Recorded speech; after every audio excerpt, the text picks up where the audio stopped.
Howrah Katwa train লাইনের একটি অন্যতম স্টেশন কুন্তিঘাট।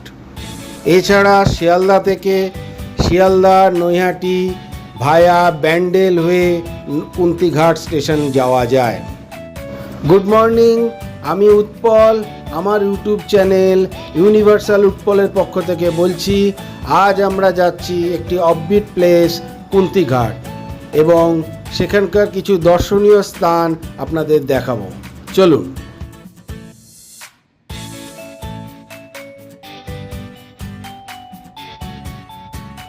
হুগলি জেলায় প্রাচীন স্থাপত্যগুলির মধ্যে অন্যতম কাঠের এই ঝুলন্ত সেতু।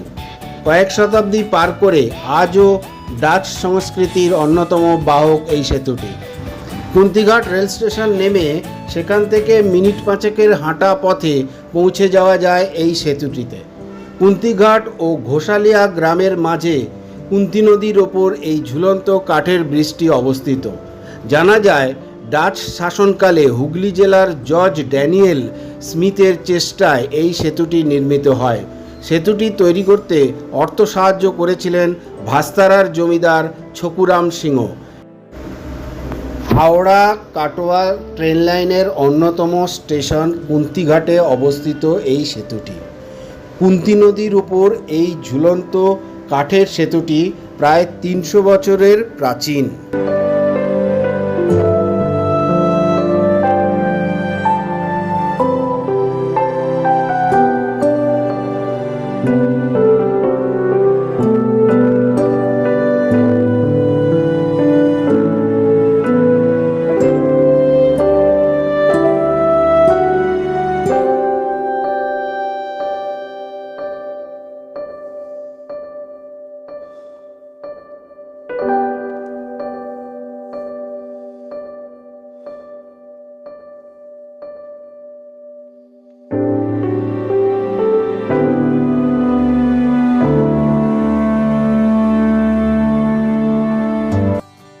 বিড়লা মন্দির, এখানে খুব সুন্দরভাবে বাগান করে সাজানো হয়েছে।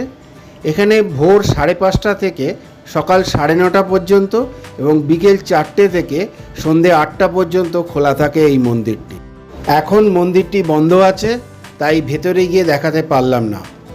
এখানে ভগবান রাধাকৃষ্ণ পূজিত হন। রাস্তায় যেতে যেতে দেখতে পেলাম মৌচাক ভেঙে সেই মধু বিক্রি হচ্ছে রাস্তার ধারে। লোকজনেরা ভিড় করে সবাই কিনতে ব্যস্ত। আমিও কিছুটা নিয়েছিলাম, কিন্তু মোটেও ভালো ছিল না সেই মধু। সব কিছু চোখের সামনে ঘটলেও আসল নকল বোঝা খুব দায়, সব কিছু বোঝা যায় না। আমরা এখন ভাগীরথী নদীর তীরে, যেখানে কুন্তি নদী গিয়ে মিশেছে সেই ভাগীরথী নদীতে। এত সুন্দর মনোরম শোভা আমরা দর্শন করছি। আপনারা দেখতে থাকুন সেই ডিঙিটা কিভাবে সুন্দরভাবে তত্ত্বরিয়ে এগিয়ে যাচ্ছে। আমরাও দেখছি, খুবই ভালো লাগছে।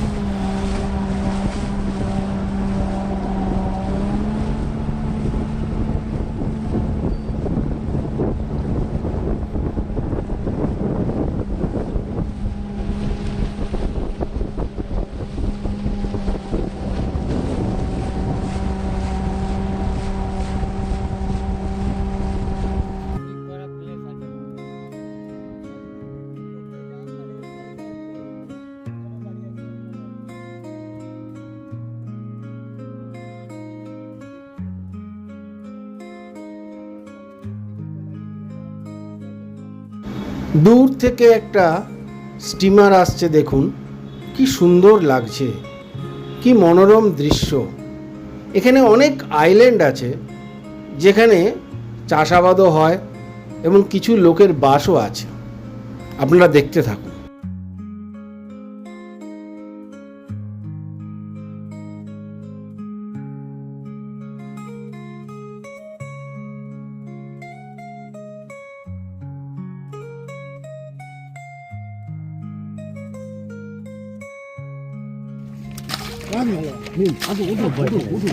বসো বসুন দাদা, বসুন। চলো চাপছে সে বড় করে উল্টে উল্টে দিন না। ওই একই কেস।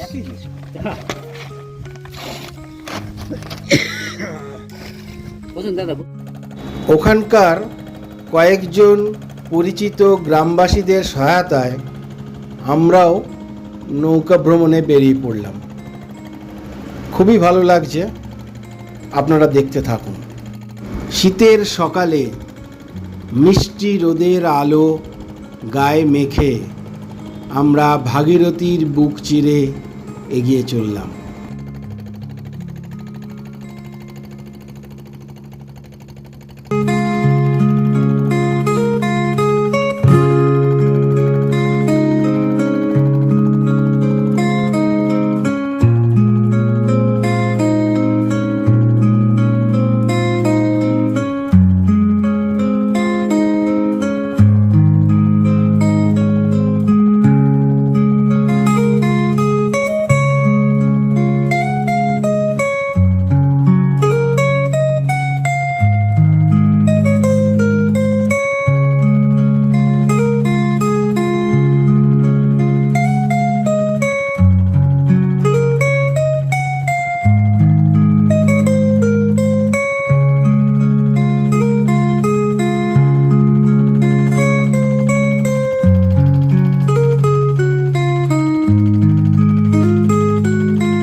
পশুখাদ্য জোগাড়ের জন্য একটা আইল্যান্ডে আমাদের স্টিমারকে দাঁড় করানো হলো।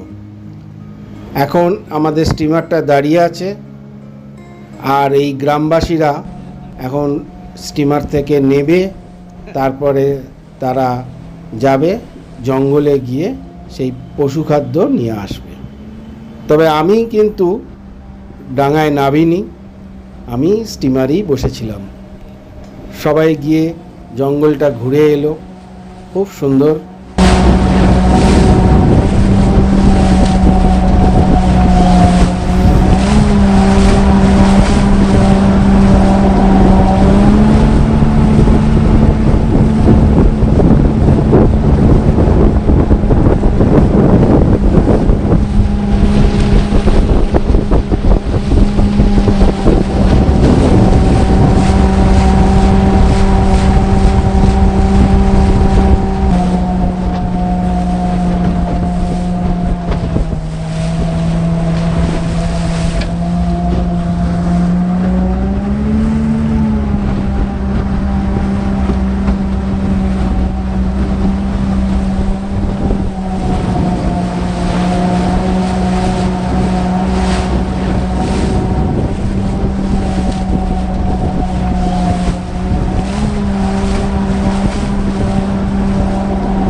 পশু খাদ্য জোগাড় করে সবাই আবার ফিরে আসছে, আর আমি স্টিমারে বসে বসেই তাদের ছবি তুলছি।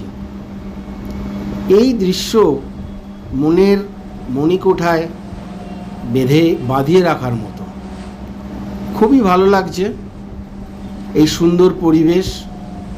আবার আমরা সবাই স্টিমারে বসে আবার একটা নতুন আইল্যান্ডের দিকে যাত্রা শুরু করব একটু পরে। আপনারা দেখতে থাকুন।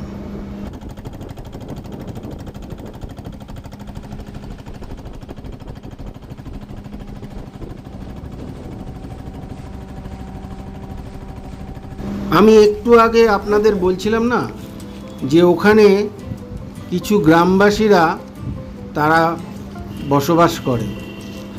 এবার চলুন তাদের জীবনযাপন কিভাবে চলছে ওই আইল্যান্ডের মধ্যে এবং কিভাবে তারা জীবন অতিবাহিত করছে চাষাবাদের মাধ্যমে আমরা দেখতে যাই। চলুন।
হ্যাঁ, এই বাবু নিয়ে যাও।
এখন আমাদের বাড়ি ফেরার পালা। আমরা আবার স্টিমারে চড়ে কুন্তিঘাটের দিকে রওনা দিলাম। তার আগে দু একটা কথা বলে দিই। এই যে গ্রামবাসীরা যে আমাদের সঙ্গে গেল এবং এই যে আপনারা দেখলেন যে গ্রামবাসীদের ঘর বাড়ি চাষাবাদ, সেই সব দুঃখের কাহিনী আমফান আয়লার সময় যা ঘটেছিল তাদের জীবনে, সেই সব শুনে আমাদের মন ভারাক্রান্ত হয়ে গেছে। খুবই দুঃখের তাদের জীবনযাপন। এই শীতকালটুকু তারা একটু ঠিক মতো চলাফেরা করে বেড়ায়, আর বর্ষাকালের তাদের যে নাস্তানাবুদ হতে হয় তা বলার অপেক্ষা রাখে না। শীতের পড়ন্ত দুপুরে সূর্যি মামাও অস্তাচলে, আর আমরাও আস্তে আস্তে কুন্তিঘাটের দিকে এগোচ্ছি।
খুব ভালো লাগলো সারা দিনটা।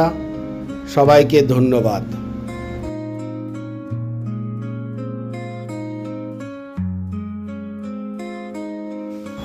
1958 সালে এই ক্যানেলটা দামোদর নদীর উপরে অবস্থিত দুর্গাপুর ব্যারেজের 8 নম্বর গেট থেকে তৈরি করা হয়েছে।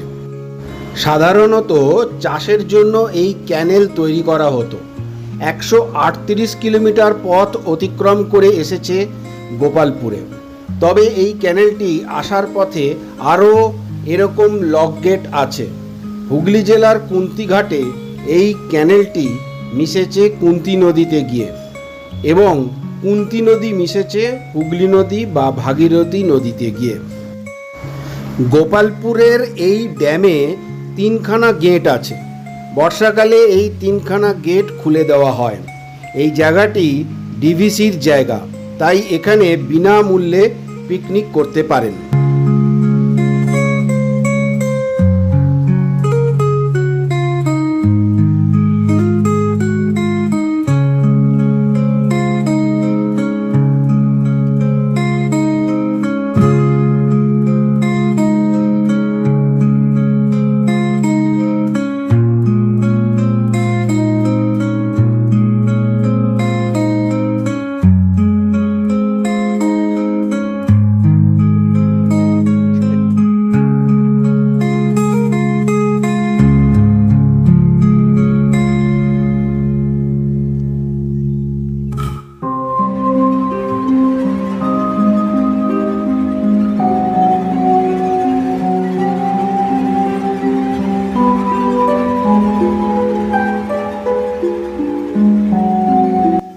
আমার এই ভিডিওটা পোস্ট করতে খুবই দেরি হয়ে গেল, তাই আমার দর্শকবৃন্দদের কাছে মার্জনা চেয়ে নিচ্ছি। আমার ভিডিওটা দেখে যদি আপনাদের ভালো লাগে তাহলে প্লিজ লাইক, শেয়ার, সাবস্ক্রাইব করে আমাকে উৎসাহিত করবেন। ধন্যবাদ।